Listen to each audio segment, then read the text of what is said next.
চট্টগ্রাম থেকে আমাদের সাথে সরাসরি যুক্ত হচ্ছেন আমাদের আঞ্চলিক সম্পাদক কামাল পারভেজ। কামাল, আমরা দর্শককে যেমনটি জানাচ্ছিলাম, আর সবশেষ কি খবর আছে আপনার কাছে জানতে চাইব।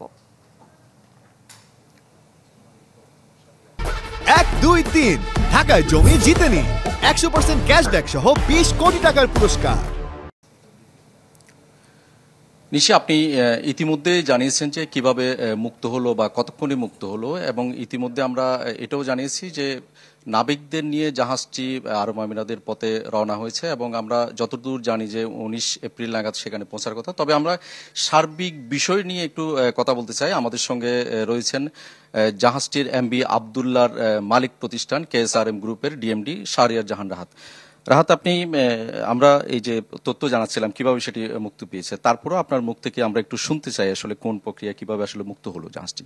জি, আসলে আসসালামু আলাইকুম। আপনারা জানেন 12ই মার্চ জাহাজটি সোমালি জলদস্যুরা তাদের ইয়েতে নিয়ে যায়, তাদের কোস্টলাইনে নিয়ে যায়, এবং এরপর থেকে কিন্তু আমরা চেষ্টা চালিয়ে যাচ্ছিলাম তাদের কিভাবে সেফটি মেনটেন করা যায়, তাদেরকে কিভাবে ট্রিট করছে, এটাই ছিল আমাদের প্রথম মুখ্য উদ্দেশ্য। তারপর আমরা যখন মোটামুটি কনফিডেন্ট হলাম যে আসলে তারা এটাকে একটা ব্যবসা হিসেবেই নিয়েছে এবং তারা আমাদের নাবিকদের ক্ষতি করছে না, এরপর থেকে আমরা মোটামুটি একটা নেগোসিয়েশন চালিয়ে যাওয়ার চেষ্টা করছিলাম। এগুলো করার জন্য প্রফেশনাল বডিজ আছে ইন্টারন্যাশনালি কিছু, তো তারাই আসলে মূলত এই নেগোসিয়েশনগুলো চালিয়ে নিয়ে গেছেন এবং এই উদ্ধার কার্যক্রমটা একদম শেষ পর্যন্ত তারা শেষ করে ফাইনালি আজকে ভোর 3টার সময় তারা আসলো।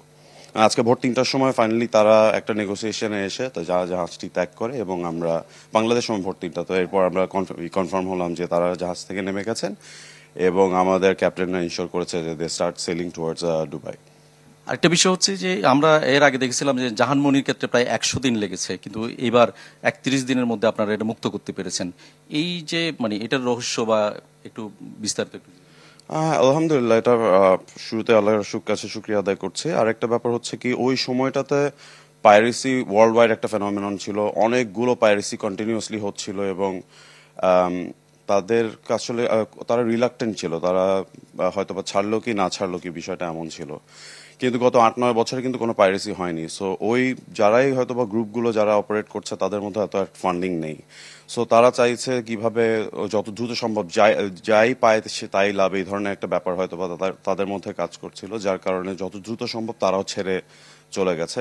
এক আর দ্বিতীয় বিষয় ছিল আমাদের অভিজ্ঞতাও কাজে লাগিয়েছি আমরা, যে গত বছর গতবার এরা এই ধরনের ইনসিডেন্ট কিভাবে কারা সলভ করতে পেরেছিল সবচেয়ে ভালো, ওই ধরনের গ্রুপগুলোর সাথে আমরা আসলে এঙ্গেজ করেছি, এবং তারা অতি দ্রুত আমাদের জাহাজটাকে রিলিজ করতে সক্ষম হয়েছে। আরেকটা বিষয় হচ্ছে যে এই যে এখন তো আরব আমিরাতের পথে জাহাজটি, সেইখান থেকে আসলে নাবিকদের দেশে ফিরিয়ে আনার প্রক্রিয়াটা কি?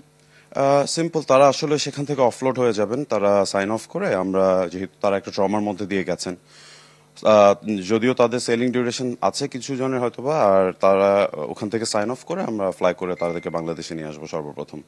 সার্বিকভাবে আসলে এই দেশে ফিরতে আসলে সব মিলে আসলে কত সময় লাগতে পারে? 19 তারিখ জাহাজটি দুবাইতে পৌঁছানোর সম্ভাব্য তারিখ, এরপর আশা করছি 2 থেকে 3 দিনের বেশি লাগার কথা না। তারপর আমি একদম স্পেসিফিক্সগুলো জেনে আমি আবার আপনাদেরকে ব্রিফিং করে জানিয়ে দেবো। রাহাত, আপনাকে অনেক ধন্যবাদ আমাদের সময় দেওয়ার জন্য। নিশি, আপনি নিশ্চয়ই শুনছিলেন যে শাহরিয়ার জাহান রাহাত বলছিলেন কিভাবে জাহাজটি আসলে মুক্ত করা হয়েছে এবং নাবিকরা কবে নাগাদ দেশে ফিরতে পারে। নিশি, অনেক ধন্যবাদ কামাল। পরবর্তীতে আমরা অবশ্যই আপনার সাথে আবারও যুক্ত হব বিস্তারিত জানার জন্য। দর্শক, চট্টগ্রাম থেকে আমাদের সাথে যুক্ত হয়েছিলেন আমাদের আঞ্চলিক সম্পাদক কামাল পারভেজ।